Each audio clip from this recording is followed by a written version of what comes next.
হ্যাঁ বন্ধুরা, রেলের চাকরি সবার একটা স্বপ্ন থাকে যে আমি রেলের চাকরি করব। সেই কারণে আজকে এই শুভ ক্লাসেসের যে ভিডিওটা আমরা করছি, এখানে আমরা আজকে লাস্ট আবেদনই বাকি ছিল, মানে আজকের ডেটটাই হচ্ছে লাস্ট রেজিস্ট্রেশনের জন্য ছিল। আজকেই আমার ইনফরমেশনটা আমার কাছে এসছে এমনটা নয়, আমার কাছে এর আগেও ইনফরমেশনটা ছিল, কিন্তু এই ভিডিওটা রিকোয়েস্ট খুব এসছে। আমি ভেবেছিলাম বানাবো না, কিন্তু বানাতে অবশ্যই হলো, কারণ প্রচুর জায়গা থেকে মেসেজ আসছিল যে এই রেলের চাকরির এই ভিডিওটা, অর্থাৎ রেলওয়ে BLW অ্যাপ্রেন্টিস রিক্রুটমেন্ট 2025, এই মানে চাকরিটার জন্য ভিডিও বানানো। তো আজকে আমি সেই কারণে রেলের চাকরির আজকের যে ভিডিওটা অত্যন্ত গুরুত্বপূর্ণ হতে চলেছে।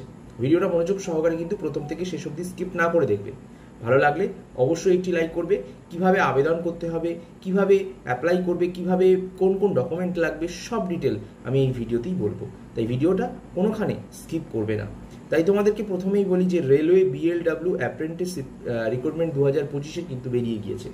এবার বলে দিই তোমাদেরকে এই রিক্রুটমেন্টটা কতজন, 374 জন টোটাল ভ্যাকান্সি কিন্তু বের করেছে, যেখানে 300 ITI করা ছেলেদেরকে নেবে এবং 74 জন নন ITI ছেলেদেরকে নেবে।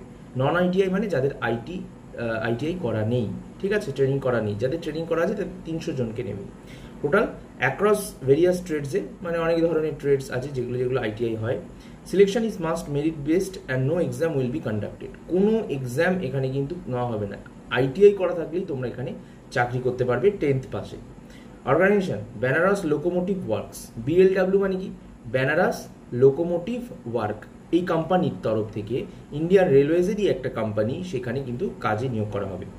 অ্যাপ্রেন্টিস হিসাবে নিয়োগ করা হবে ITI এবং নন ITI দুটি ক্ষেত্রেই ছাত্রছাত্রীদেরকে মানে নিয়োগ করা হবে। 374টা টোটাল পোস্ট কিন্তু এখানে আপাতত অ্যাভেলেবেল রয়েছে। আর এই নোটিফিকেশনটা কিন্তু অবশ্যই আমি তোমাদেরকে দেখিয়ে দেবো বিস্তারিত, কিন্তু তার আগে আরও বলি কিছু কথা। এটা হচ্ছে অ্যাকচুয়ালি অ্যাপ্রেন্টিস জব, তাই এখানে অতিরিক্ত কিছু এক্সপেক্ট করো না। কি করে অ্যাপ্লিকেশন করবে? অনলাইনে অ্যাপ্লিকেশন করতে হবে এবং রেজিস্ট্রেশন ডেট কিন্তু 5ই জুলাই শুরু হয়েছিল এবং আজকেই অর্থাৎ 5ই আগস্ট কিন্তু শেষ হয়ে যাচ্ছে। বারাণসীতে কিন্তু তোমার জব লোকেশন হবে এবং যারা যারা ধরো বারাণসীতে যেতে চাইছো, ইউপিতে বারাণসীতে কাশী বিশ্বনাথ মন্দিরের কাছে, তারা কিন্তু এই চাকরিটার জন্য অ্যাপ্লাই করতে পারো। আর 10th পাস, তোমার ITI থাক ITI না থাক, 10th পাস হতে হবে। মেরিট বেসে কিন্তু তোমার সিলেকশন হবে, কোনো এক্সাম নেবে না। ক্লিয়ার? আশা করছি বুঝে গেছো। এবারে ITI বিভিন্ন সিট হয়, বিভিন্ন ট্রেডও হয়ে থাকে। যেমন ফিটার যারা করে নিয়েছো ITI-তে 107টা টোটাল কিন্তু সিট রয়েছে ফিটারদের জন্য, সব থেকে বেশি।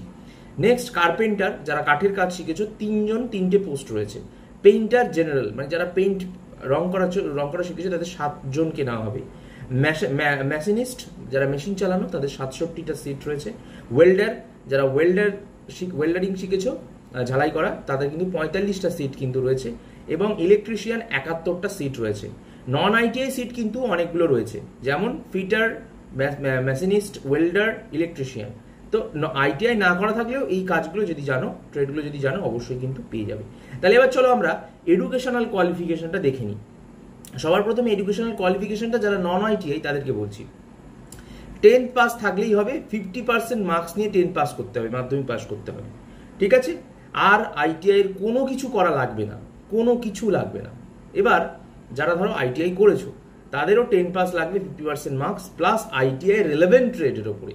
রেলেভেন্ট মানে নয় তুমি কি ফিটারে কোর্স করেছো, নাকি তুমি মেশিনিস্টে, নাকি ওয়েল্ডারে, নাকি ইলেকট্রিশিয়ানে, নাকি পেইন্টারে, নাকি কার্পেন্টারে, তোমাকে তার সার্টিফিকেট কিন্তু NCVT বা SCVT থেকে ইস্যু করা সার্টিফিকেট কিন্তু দেখাতে হবে। এবারে বলে দিই যে এজ লিমিট কত রেখেছে সরকার।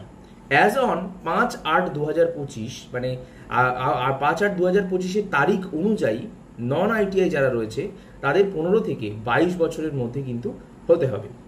যারা ITI করে রয়েছে তাদের 15 থেকে 24 বছরের মধ্যে হতে হবে। আর যারা SC ST রয়েছে তাদের +5 ইয়ার্সের কিন্তু একটা চান্স দিচ্ছে, মানে ছাড় দিচ্ছে।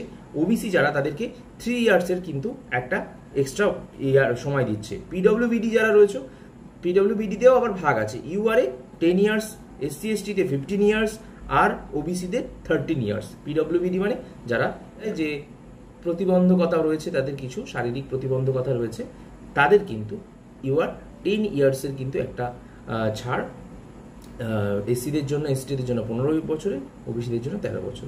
এক্স সার্ভিসম্যান যারা তাদের 3 ইয়ার্সের, ম্যাক্সিমাম 10 ইয়ার্সের কিন্তু দিচ্ছে। তো আশা করছি তোমাদের মোটামুটি সব ক্লিয়ার হয়ে গেল। এবার এটা আবেদন করতে কত টাকা লাগছে? যারা জেনারেল ক্যান্ডিডেট, ওবিসি ক্যান্ডিডেট বা ইডব্লিউএস ক্যান্ডিডেট তাদের কিন্তু 100 টাকা মাত্র লাগবে। আর যারা ধরো এসসি রয়েছে, যারা ধরো এসটি রয়েছে, যারা পিডব্লিউবিডি বা যারা মহিলা রয়েছে, বিশেষ করে মহিলা, তাদের কিন্তু এখানে কোনো টাকা বা পয়সা দিতে হবে না। এটুকু তোমাদেরকে ক্লিয়ার করতে পারলাম আশা করি, ঠিক আছে। আর তোমাদের আর একটা কথা বলবো, কিভাবে আবেদন করতে হবে, মানে কিভাবে অ্যাপ্লাই করবে একটু দেখে নাও। বন্ধুরা, তোমরা প্রথমে কি করবে, এখানে গুগলে গিয়ে সার্চ করবে। কি সার্চ করবে? লিখবে যে APPRENTICEBLW.in, apprenticeship.blw.in। এটাতে ক্লিক করলে দেখো একটা পেজ খুলে গেল, বেনারস লোকোমোটিভ ওয়ার্কস বারাণসী ইউপিতে কিন্তু কাজটা রয়েছে। তো এইবার কি করবে, আমি তোমাদেরকে একবার মার্কিং করে দেখিয়ে দিচ্ছি, ভালো করে দেখো। এই লোগোটা কিন্তু ফলো করবে, এটাই হচ্ছে এক্স্যাক্ট লোগো, আর এটাই কিন্তু ওয়েবসাইট, এই যে apprenticeship.blw.in। এবার একটু নিচে আসবে, তারপর তোমাদের কি করতে হবে, তুমি তোমার যদি ধরো তোমার মানে করা আছে, রেজিস্টার করা আছে আগে, তো তুমি তখন কিছু করবে না, তুমি তখন লগ ইন সাইন ইন করবে। কিন্তু ধরো তোমার রেজিস্টার করা নেই, নিউ ইউজার, তাই তুমি তখন কি করবে, রেজিস্টারে ক্লিক করে দেবে।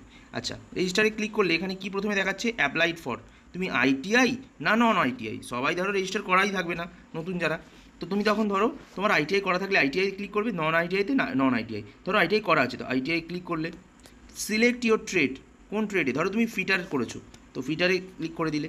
এখানে ক্যান্ডিডেট নেম, এখানে তুমি তোমার নাম বসাবে, কোন জায়গাটার নাম বসাবে, ক্যান্ডিডেট নেমের জায়গায় বড় হাতের সব ফুল নেম বসাবে, তারপর বাবার নাম বসাবে, ফাদার নেম, তারপর মায়ের নাম বসাবে, মাদার নেম মানে মায়ের নাম। আর হিন্দিতে লেখা আছে তো একটু বুঝতে অসুবিধা হবে। জেন্ডারের জায়গায় কি, তুমি ছেলে হলে মেল, মেয়ে হলে ফিমেল। ক্যাটাগরিতে অনেকে ভুল করে, এখানে ধরো তুমি এসসি, শিডিউল কাস্ট, তুমি শিডিউল কাস্ট দিয়ে দেবে, ওবিসি হলে ওবিসি, আর জেনারেল হলে জেনারেল, এসটি হলে এসসি। আর এক্স সার্ভিসম্যান যদি হয় তাহলে ইয়েস, বাট নো হলে, যদি না হয় তো নোই বেশিরভাগ হবে, তো নো দিয়ে দেবে। আচ্ছা, আর ইউ ডিফারেন্টলি এবেলড, মানে তুমি কি কোনোভাবে অক্ষম, মানে বলা যেতে পারে ওই যেটা বললাম শারীরিক প্রতিবন্ধকতা রয়েছে, তো এখানে তোমার না থাকলে নো, থাকলে ইয়েস দেবে, ঠিক আছে।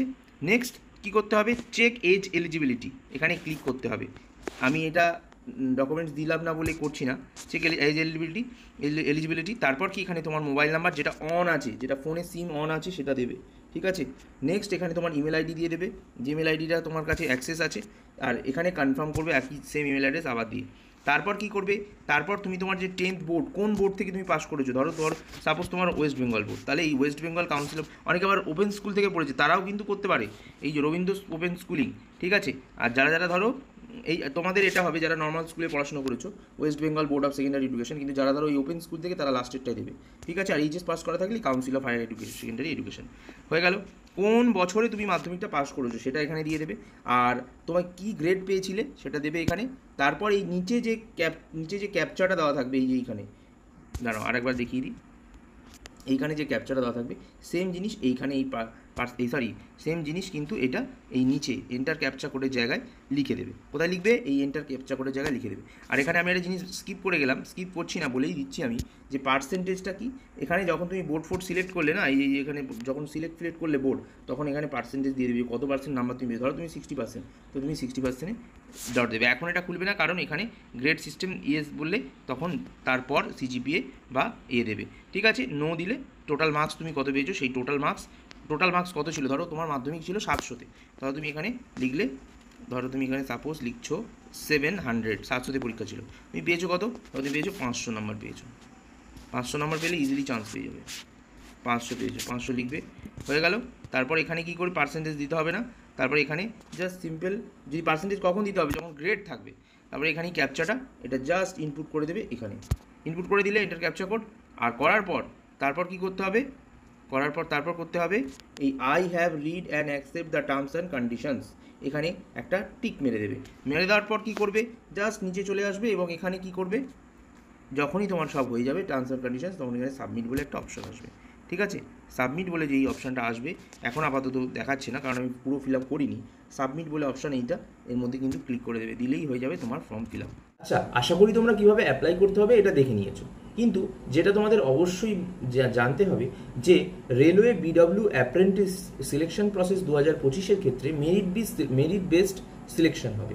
মানে 10th স্ট্যান্ডার্ডে তুমি মিনিমাম যদি 50% পাও, এবার 50% তো পায়নি, সবাই বেশি পায় এখন, তো লকডাউনে করোনার রেজাল্টগুলো রয়েছে, তো যারা যারা বেশি পেয়েছে এবার সেইখানে একটা কম্পিটিশন হবে result wise, not any exam held, মানে কোনো এক্সাম কিন্তু এখানে নেওয়া হবে না। No weightage for ITI marks, ITI এর মার্কস নিয়ে কোনো চাপ নেই, কাজটা জানলেই হবে। In case of tie, older age preferred, মানে ধরো কারোর বয়স বা কারোর টাই করে গেছে, বয়সটা দেখবে না তারা, কিন্তু তারা দেখবে কি, সরি বয়স বলছি, কারো ধরো নাম্বার ট্রাই করে গেছে কিংবা কাজের ট্রাই করে গেছে, মিলে গেছে, ওল্ডার এজ কিন্তু প্রেফার পাবে বেশি করে। আর্লিয়ার 10 পাস আউট কনসিডার, যারা খুব এই রিসেন্টলি আর্লিয়ার 10 পাস করেছে তাদেরকে বেশি করে নেওয়া হবে, মানে অল্প বয়সী ছেলেদেরকে বেশি করে নেওয়া হবে, তাই এটা একটা ভালো সুযোগ। রেলওয়ে বিএলডব্লিউ অ্যাপ্রেন্টিসশিপ রিক্রুটমেন্ট 2025-এর কিছু ইম্পর্টেন্ট ডেট তোমাদের বলে দিই। 5 জুলাই শুরু হয়েছিল, 5 আগস্ট লাস্ট ডেট, কটা 16:45, মানে এখন অনেক টাইম কিন্তু রয়েছে। আর last date of upload documents, তোমার ডকুমেন্টস আপলোড করার লাস্ট ডেট কিন্তু 7 আগস্ট 2025, ওই একই 4:45 অবধি টাইম রয়েছে। তো তোমরা আশা করি বেশি দেরি করো না, তোমরা তাড়াতাড়ি যাও এবং অ্যাপ্লাই করে দাও বিএলডব্লিউ অ্যাপ্রেন্টিসশিপ ট্রেনিংয়ের জন্য। আর অবশ্যই সুন্দর, সঠিক, সুদৃঢ় ভবিষ্যৎ করতে আমাদের চ্যানেলটাকে সাবস্ক্রাইব করে দাও শুভ ক্লাসেসকে।